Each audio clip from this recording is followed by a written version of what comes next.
So guys welcome back to our channel ర్యాపిడ్తో travelling. ఈరోజు మనము నాచారం గుడికి వెళ్ళబోతున్నాం అన్నమాట.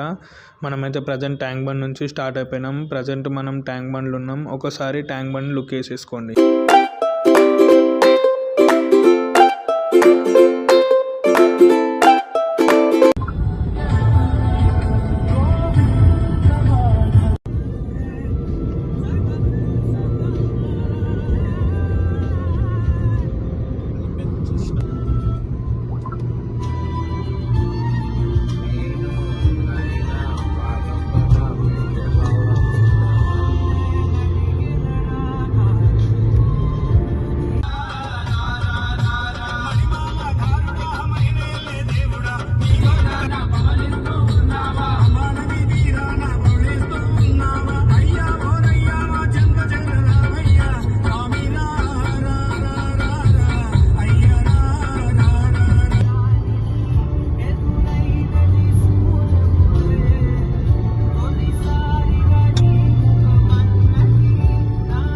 మనమైతే వచ్చేసినాం అన్నమాట గుడికి.